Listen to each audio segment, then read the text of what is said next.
안녕하세요. 2023년 증시 및 산업 전망 진행을 맡은 유상훈입니다. 금일은 경제 전망을 준비했습니다.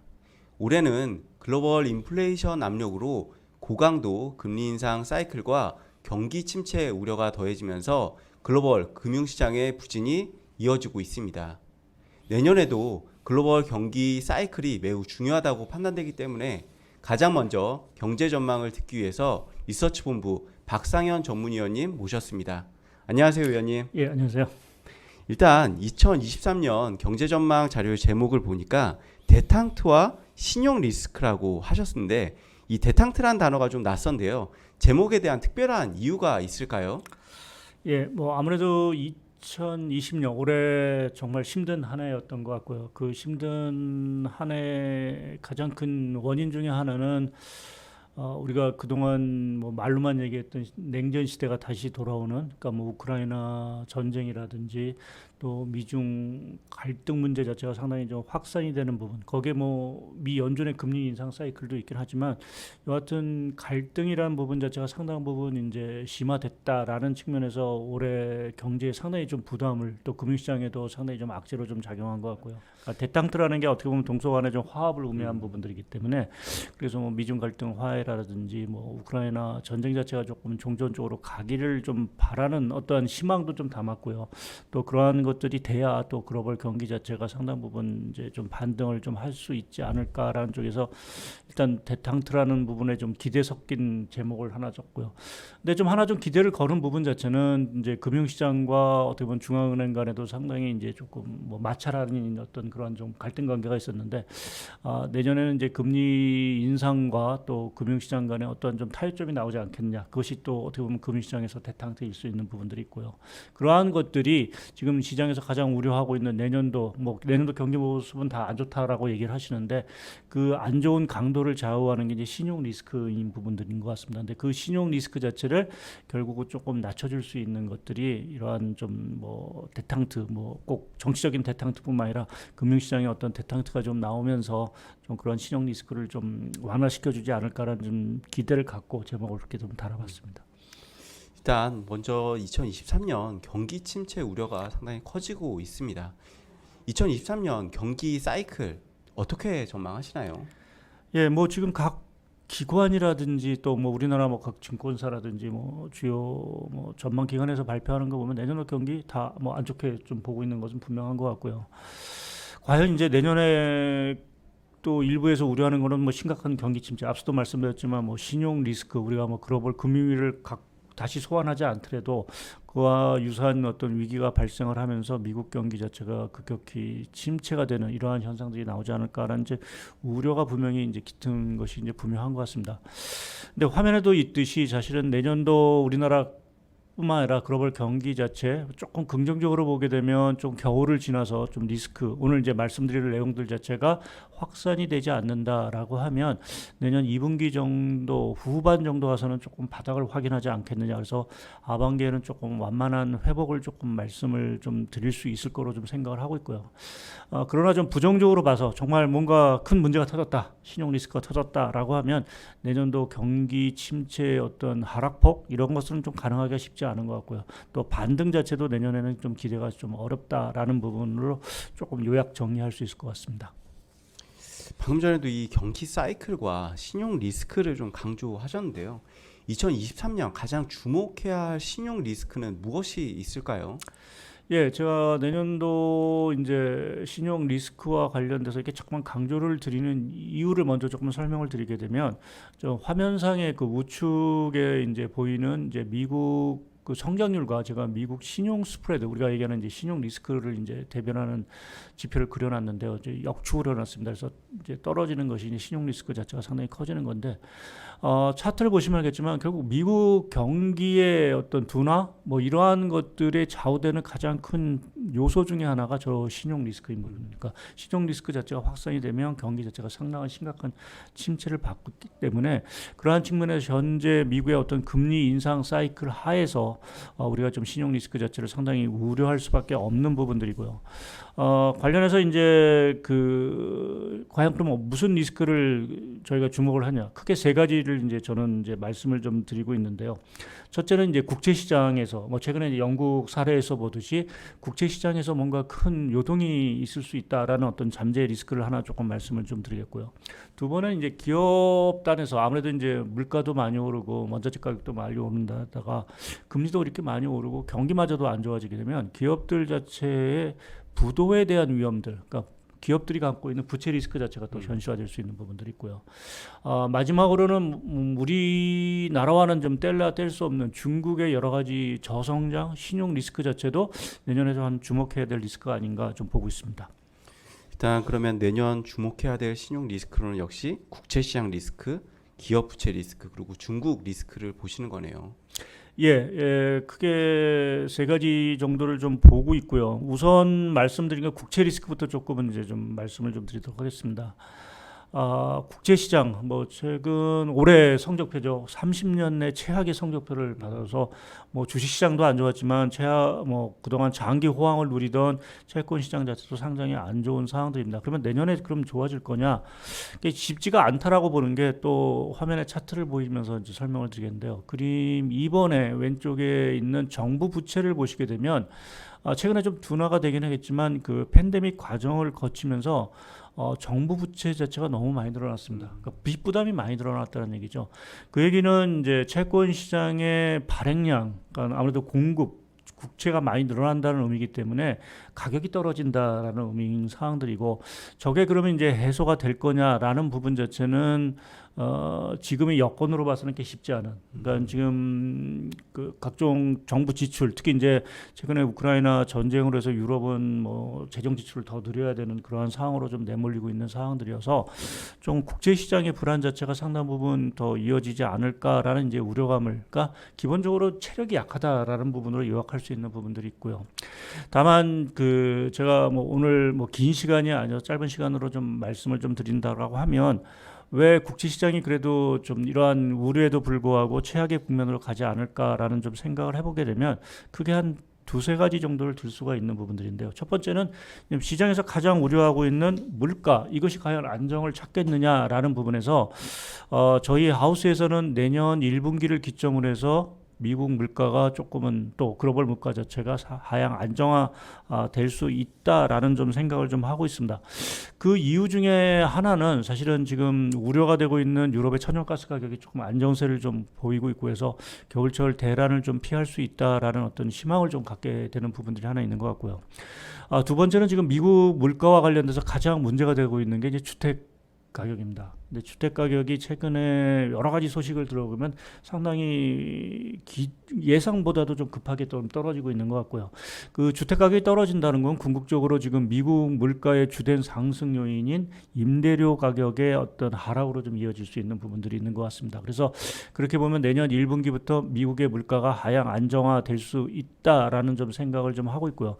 그렇게 됐을 때 미국이나 또 각국 중앙은행이 지금 뭐 공격적으로 이제 금리 인상을 좀 계속 하고 있는 상황들이고, 또 최근 11월 FOMC 결과를 보게 되면 뭐 올림픽 캐치프레이처럼 뭐 파월 의장이 뭐 더 높게 더 멀리라는 어떤 그런 뭐 얘기를 했는데, 금리 인상의 어떤 불확실성이 분명히 있긴 하지만 내년 그러한 불확실성 자체가 사실은 좀 완화되거나 결국 금리 인상 사이클이 종료가 되면서 좀 해소가 되지 않을까라는 쪽에 좀 생각을 하고 있어서, 국제 시장 여러 가지 불안 요인이 분명히 있습니다. 그렇지만 그 불안 요인 자체가 지금 이번 어떻게 보면 좀 영국의 사례로 인해서 조금 이제 어떤 백신 비슷한 거를 좀 맞은 어떤 그러한 상황들이고, 뒷받쳐서 여러 가지 조금 물가에 대한 우려 자체가 상당 부분 내년 1분기부터 좀 진정이 되면서 금리 인상 사이클도 결국 이제 종료라는 부분을 좀 맞이하지 않을까 좀 생각을 하고 있어서, 국제 시장 불안 잠재 있지만 여하튼 조금 큰 발작은 없을 거로 좀 예상을 좀 하고 있습니다. 기업 리스크도 조금 우려가 되는데요. 아무래도 경기가 부진하면 당연히 기업들의 상황도 좀 안 좋아질 수 있고, 그렇게 되면 기업 부채 리스크도 좀 불거질 수 있는데, 기업 부채에 관련된 이 신용 우려 관련해서는 어떻게 전망하시나요? 기업의 부채 문제, 이제 그러한 것들을 자극할 수 있는 거는 크게 두 가지로 봐야 될 것 같습니다. 하나는 결국 이제 금리가 계속 오르면 사실 부담이 되겠죠.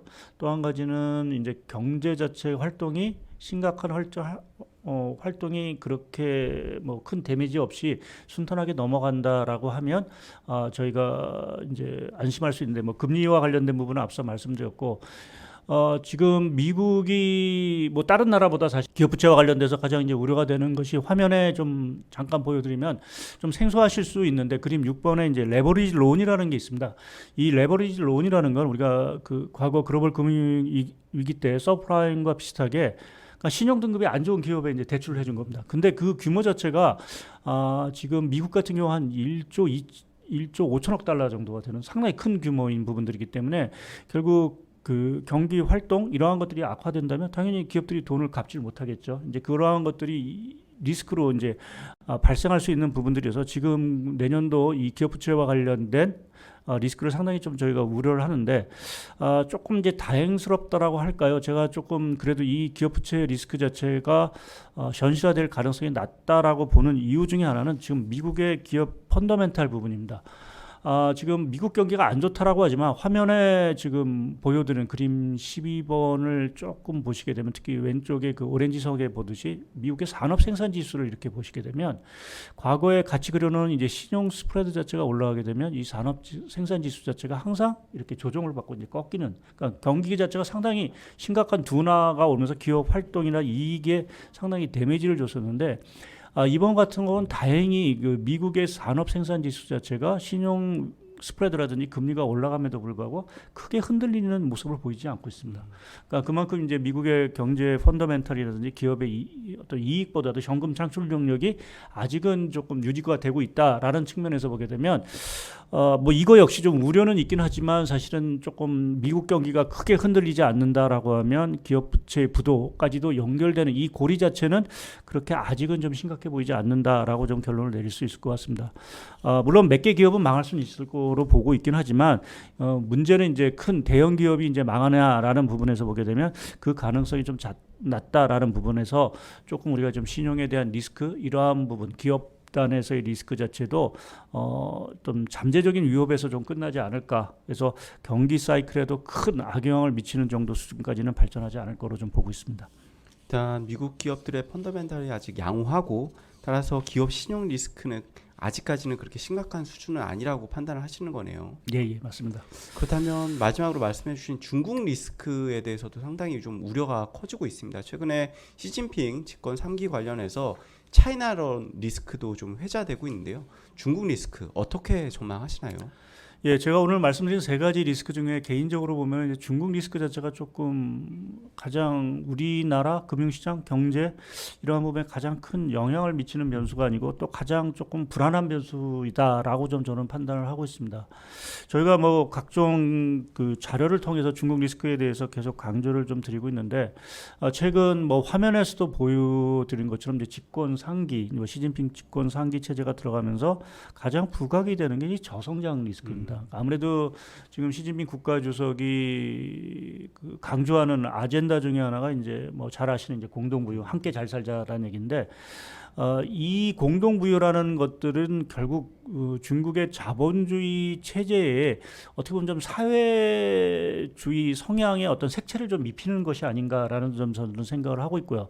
그러한 측면에서 조금 그동안 성장 지상 우선주의였던 중국의 흐름 자체가 상당히 변곡점을 맞이했다라고 좀 보고 있고 거기에 지금 미중 갈등 문제 이러한 것이 중국 경제에 상당히 결국 압박을 좀 주는 뭐 이러한 상황으로 좀 가고 있습니다.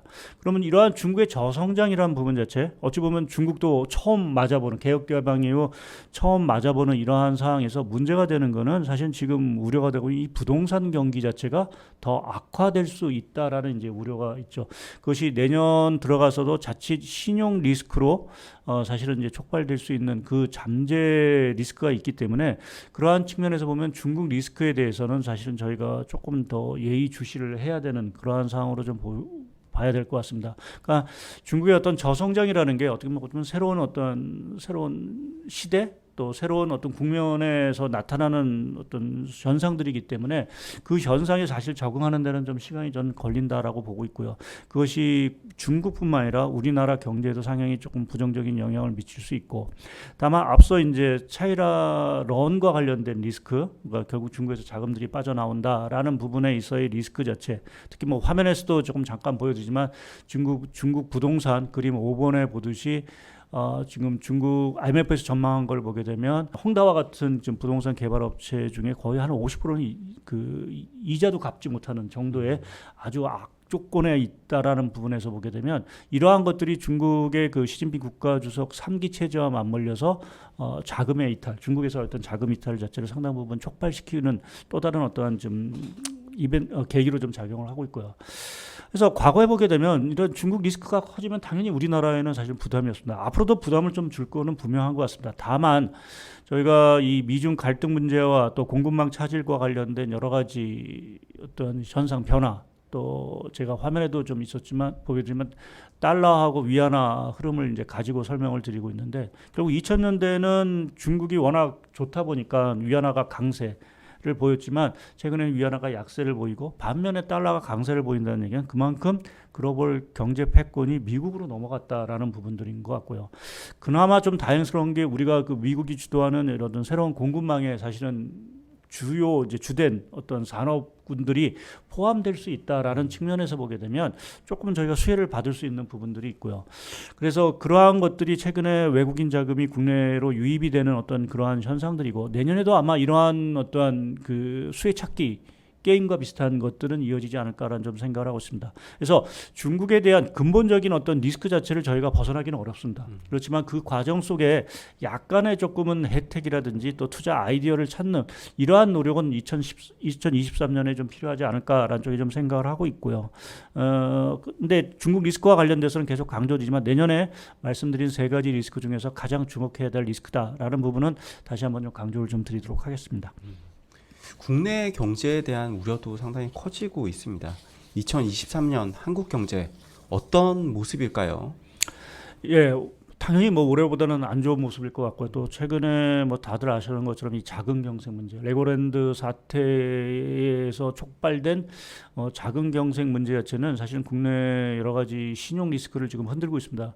화면에도 보시면 알겠지만 국내 신용 스프레드 자체가 미국보다도 사실은 더 가파른 상승세를 보이고 있고요. 또 CDS 자체도 지금 몇 년 만에 지금 최고치 이러한 식으로 경신을 하고 있다라는 부분 자체는 당연히 국내 경제에는 상당히 부정적인 영향을 미칠 수밖에 없고요. 특히 국내 같은 경우는 가계 자산 구조를 보게 되면 다른 나라에 비해서 이 부동산 그 비중 자체가 어느 나라가 상대적으로 높습니다. 그 얘기는 이러한 작은 경색으로 인해서 부동산 경기가 얼어버리게 되면 국내 경제에는 더 치명적인 타격을 미칠 수밖에 없고요. 또 한 가지 아까 중국의 저성장 얘기를 드렸지만 여하튼 우리나라는 중화권 수출 비중이 31%, 화면에도 보여드리겠지만 미국은 한 10% 초반대인 반면에 중화권은 한 31%인 부분들이어서 저 31%를 담당하는 지역의 성장 자체가 저성장이 나온다라고 하면 당연히 국내 경기에도 부정적인 영향을 미칠 수밖에 없을 것 같습니다. 그래서 지금 우리나라 내년도 성장률 뭐 대부분 예상하는 것처럼 저도 뭐 내년 한 1.8% 정도 1%대를 예상을 좀 하고 있는 상황들이고요. 그래서 저희가 내년에는 뭐 여러 가지 리스크도 있지만 국내 정책 당국이 이러한 자금 경색과 또 신용 경색과 관련된 리스크, 또 부동산 경기를 얼마만큼 잘 회피할 수 있는 그러한 정책적인 대안을 나오느냐라는 부분 자체가 상당히 좀 우리나라 경기 흐름에서 상당히 중요할 수밖에 없는 부분들이 아닌가라는 점을 좀 생각을 하고 있고, 앞서 초두에 저희가 뭐 글로벌 경기 자체가 내년 2분기 후반부터 조금 반등하지 않을까라는 쪽에서 우리나라도 아마 그 맥락에서는 크게 뭐 벗어나지는 않을 거로 좀 생각을 좀 하고는 있습니다. 그것이 아무래도 겨울을 좀 지나게 되면 뭐 에너지 가격도 안정이 되고, 또 제가 말씀드린 중국 리스크를 상당히 강조를 드리긴 했지만 여하튼 내년 3월 전인대 이후에 아마 중국이 방역을 좀 완화할 수 있는 그러한 것들은 그래도 그나마 우리나라 경기에 좀 긍정적인 영향을 미칠 수 있다라는 측면에서 보게 되면 내년 2분기 후반부터는 그래도 좀 완만한 우리나라 경기 사이클의 회복이라는 부분 자체를 조금 조심스럽게 말씀드릴 수 있지 않을까라는 쪽에 좀 생각을 하고 있어서 상황은 분명히 안 좋긴 하지만 그렇다고 희망이 완전히 없는 국내 경기 상황은 아니다라는 쪽에 좀 말씀을 좀 드리도록 하겠습니다. 마지막으로 환율에도 관심이 높은데 내년에도 강달러 현상이 이어질까요? 예, 전체적으로 분위기 자체는 뭐 강달러가 사실 좀 약화될 수 있는 어떠한 트리거라든지 이런 것들은 뚜렷하지는 않은 상황들입니다. 근데 그 제가 말씀드리고 싶은 거는 뭐 달러가 자체가 급격히 그렇게 약세가 되지는 않긴 하겠지만 최소한 정점은 저희가 확인할 수는 있지 않겠느냐. 뭐 이미 조금 분위기상 최근에 그 달러 흐름 자체가 이미 좀 정점을 찍은 듯한 모습을 사실 좀 보이긴 하고 있습니다. 근데 뭐 상황은 조금 더 봐야 되는 부분들이고 좀 더 확연하게 달러 자체가 좀 정점을 좀 찍었다라고 저희가 확신할 수 있는 건 아마 내년 1분기가 정도가 될 것 같고요. 그 이유는 말씀드린 대로 미국의 금리 인상 사이클이 내년 1분기에 사실은 종료가 될 수 있다라는 기대감과 더불어서 지금 유로화, 뭐 아무래도 달러의 반대편에 있는 유로화 가치 자체가 반등하는 데 있어서 가장 중요한 거는 이 천연가스 가격인데 아마 겨울철에 우려와는 달리 조금 유럽의 천연가스 가격이 대란을 좀 피한다라고 하면 조금 봄부터 뚜렷한 안정세를 좀 보일 거고요. 그것은 결국 유로화 가치의 반등으로 좀 이어질 거로 보고 있습니다. 그래서 그러한 것들이 달러의 어떤 정점 이러한 것들을 확인시켜 준다라고 하면 원화 환율, 그러니까 원 달러 환율 자체도 조금 하향 안정세를 좀 보이지 않을까라는 쪽에 좀 생각을 하고 있고요. 특히 이제 원화 쪽에서의 이제 부담이 되는 부분은 이제 중국과 관련된 이제 무역 수지는 이제 부담이 되긴 하겠지만 말씀드린 대로 에너지 가격 자체가 조금 안정을 찾는다라고 하면 무역 수지 적자를 지금 끌고 있는 에너지 부분에서의 적자 자체가 상당 부분 줄어들 수가 있고요. 그것은 수급상으로 보면은 이제 원화의 이제 강세 요인이 되겠죠. 그래서 전반적으로 조금은 그 뭐 여러 가지 내년도 경기에 대해서 조금 부정적인 말씀이 상대적으로 많았던 거는 분명하지만 달러라든지 원화의 흐름에 있어서는 조금 그래도 좀 긍정적인 흐름들이 있지 않겠느냐. 그렇다고 해서 뭐 원 달러 환율이 다시 뭐 1,200원, 1,100원 가는 이러한 흐름은 아닐 것 같고요. 한 1,300원 초반대까지는 좀 떨어질 수 있는 내년도의 원달러 흐름을 저희가 예상해 볼 수 있을 거로 좀 생각을 하고 있습니다.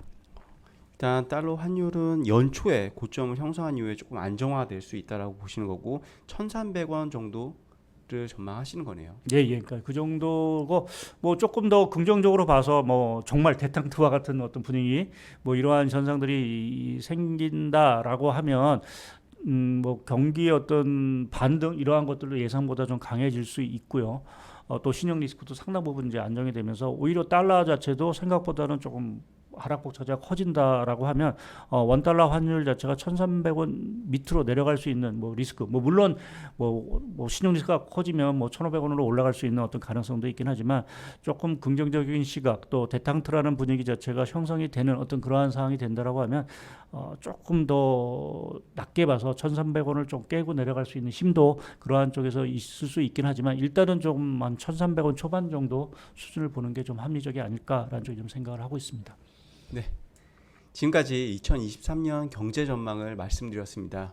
불확실성 리스크가 산적한 상황에서 명확하게 2023년 경제 전망을 말씀해 주신 박상현 전문위원님 너무 감사드립니다. 예, 감사합니다. 네, 저는 다음 시간에 다른 섹터 전망으로 찾아뵙도록 하겠습니다. 지금까지 시청해 주셔서 감사합니다.